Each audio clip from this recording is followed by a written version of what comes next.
यश Bharat prime time में आशीष शुक्ला में आज हमारे साथ शिशु रोग विशेषज्ञ विजय प्रताप सिंह जी हैं, जिन्होंने बहुत कम समय में शिशु रोग विशेषज्ञता में अपनी महारत हासिल की है।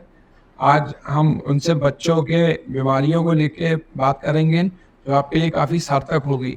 हम आपका यश भारत में स्वागत करते हैं। नमस्कार, धन्यवाद। डॉक्टर साहब, सीधे मैं आपसे एक सवाल पूछता हूँ।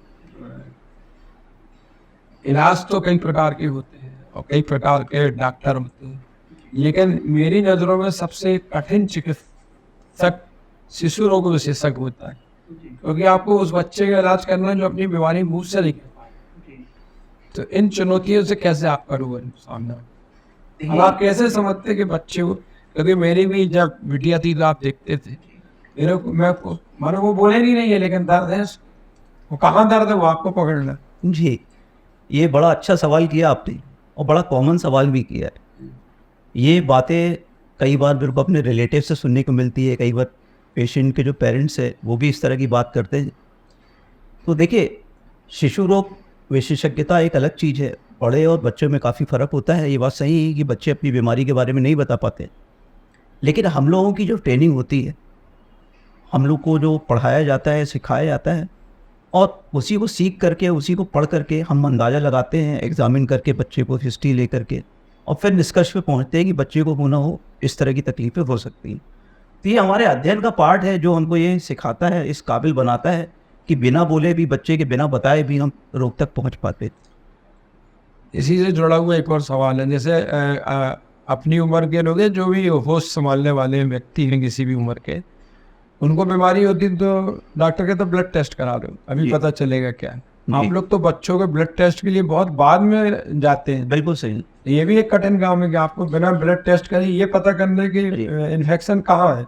देखिए क्या होता है, ये भी मैंने बहुत कठिन पद्धति है। जी, देखिए होता क्या है, बहुत सारी बीमारियां ऐसी हैं जिसमें हम ब्लड टेस्ट अगर शुरुआती दौर में कराते हैं, पहले या दूसरे दिन कराते हैं, तो रिपोर्ट पॉजिटिव नहीं आती। तो यूजुअली हम एक 3-4-5 दिन का जब फीवर या बीमारी निकल जाती है तब ब्लड टेस्ट कराते हैं, जिससे हमको पूरी ऑथेंटिक रिपोर्ट मिल पाए। और उस बीच में बच्चे को चेकअप करके, उसको एग्जामिन करके, मदर फादर से बच्चे की हिस्ट्री ले करके हम उस निष्कर्ष पे पहुंचते हैं कि किस तरह की बीमारी हो सकती है और किस तरह का इलाज इसको दिया जाना चाहिए। तो ये भी, जैसे मैंने बताया, ये हमारे जो हमने सीखा है, जो अध्ययन किया है, उसी का पार्ट है, और उसी के कारण हम ये निष्कर्ष पे पहुँच पाते हैं। आपके जीवन में ऐसा कोई बच्चा बताए आप जो बोल ना पा रहा हो और उसकी बहुत गंभीर बीमारी को आपने पकड़ के दूर किया हो?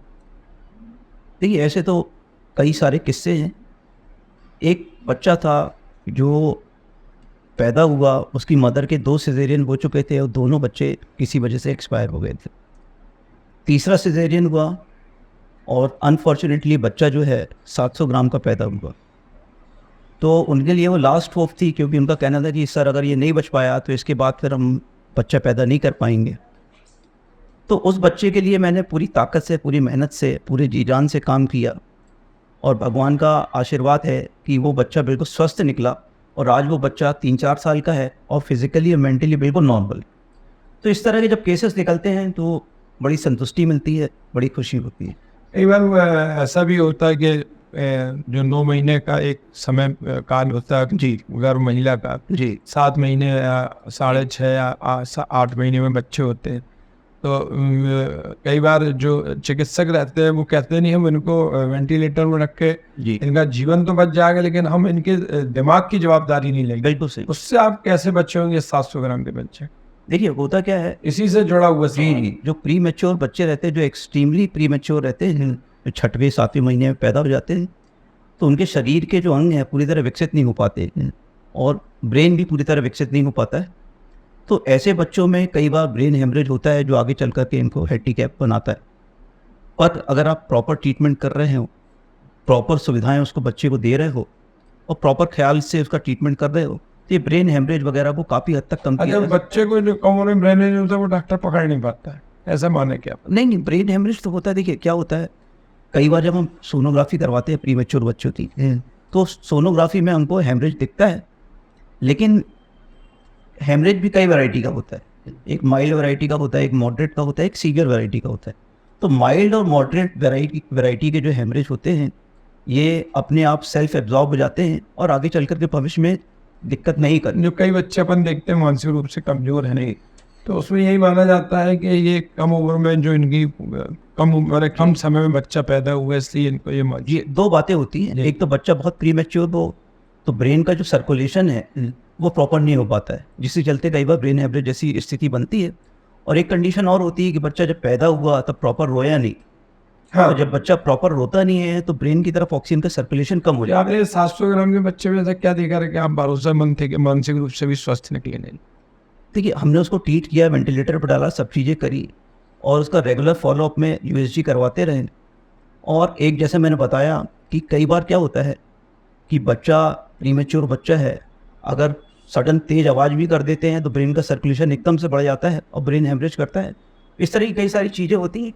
तो इन सब चीज़ों से बचा करके हमने उसको केयरफुली उसको ट्रीट किया और ईश्वर की कृपा से इस तरह की कोई स्थिति नहीं बनी। अमूमन वर्तमान दौर की बात करते हैं, बीमारियां आती है और जैसे आप अपन लोग समझदार लोग तो बचने लगते हैं कि यार ये बीमारी आ रही है, आ रही है, आ रही। पर अपने हिंदुस्तान का मौसम ऐसा है कि कभी भी मौसम बदलता रहता है जी जबलपुर में तो तीनों मौसम बराबर होते हैं, लेकिन उसमें भी उतार चढ़ाव होता है। जी। तो बच्चे को कैसे अपन को बदलते मौसम में बचाना चाहिए और बच्चे जिसमें बीमार न पड़ेंगे, क्योंकि बच्चे यदि बीमार होते हैं तो पूरा घर अस्त व्यस्त होता है, पूरा दिनचर्या इधर की उधर होती है। देखिए, बच्चे को हेल्दी बना के रखना है। हाँ, इसके लिए क्या करना है? ये सीधा सवाल ये कि बच्चे को अपन कैसे स्वस्थ रखेंगे हम बीमार ना हो? देखिए, स्वास्थ्य भी दो तरह का होता है।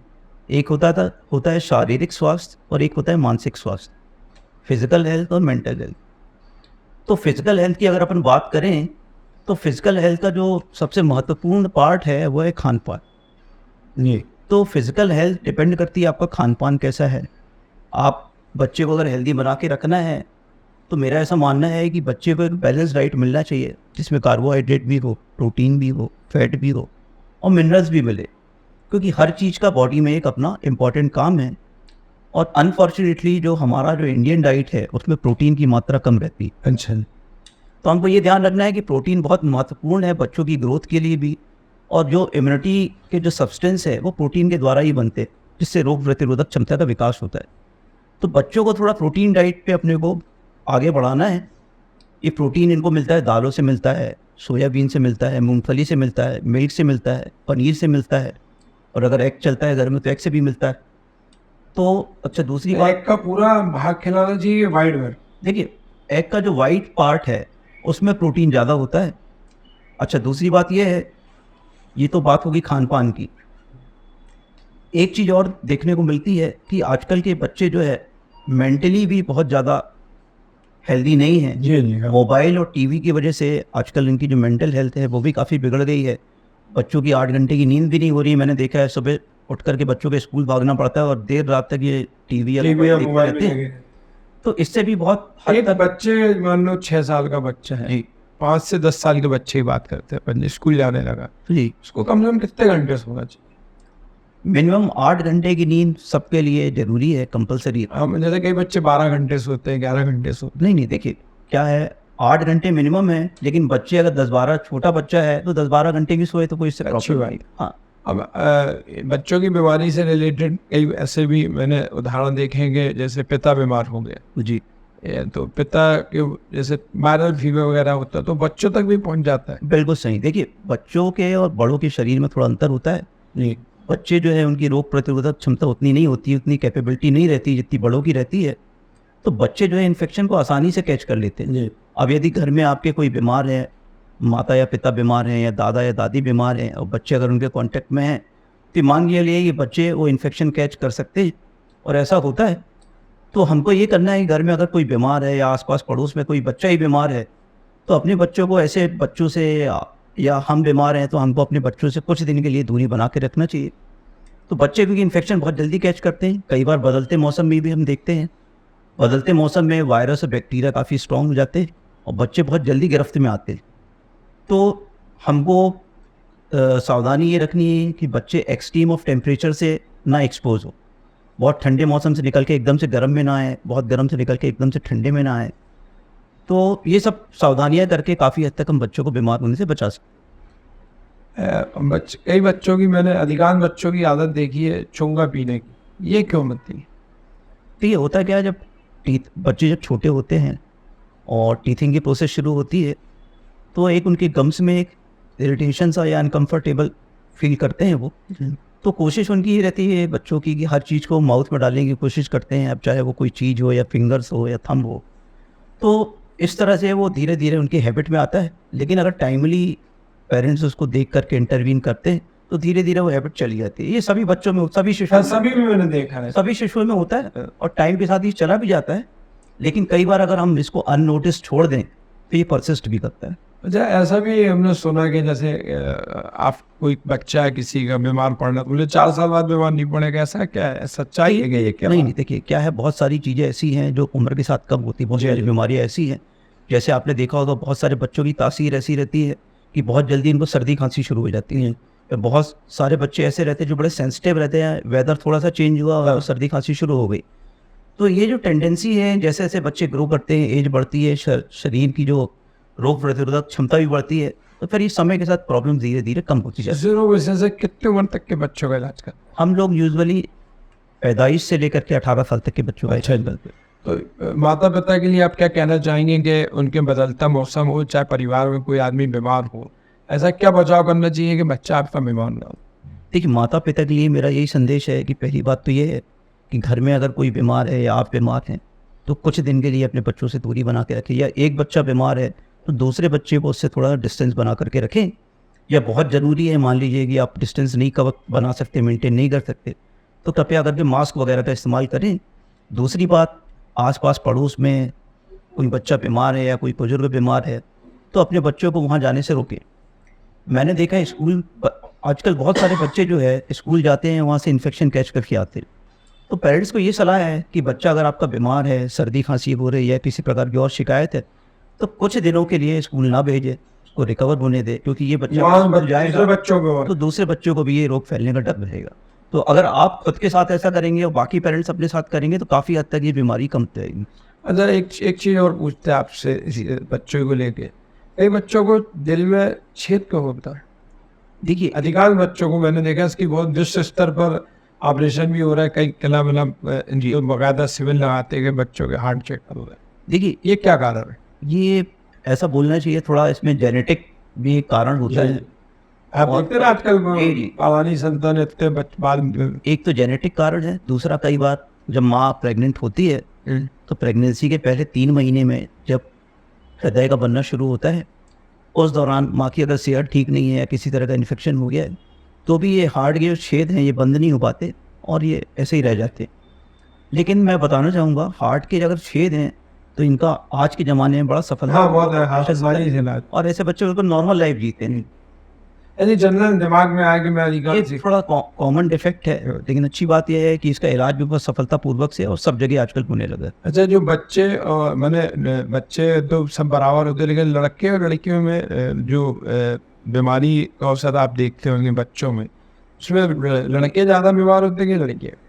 देखिए, बीमार तो सभी होते हैं, लेकिन एक चीज़ बताऊँ आपको, प्रकृति ने ऐसा बनाया है कि जो लड़कियाँ रहती हैं बर्थ के बाद शुरुआत के कुछ साल में लड़कों से ज़्यादा मजबूत रहती है। अच्छा ही। और आपको एक फैक्ट बताऊं कि जो प्री मैच्योर बच्चे होते हैं उसमें बच्चियाँ ज़्यादा बचती है एज़ कम्पेयर टू बच्चों की। जी।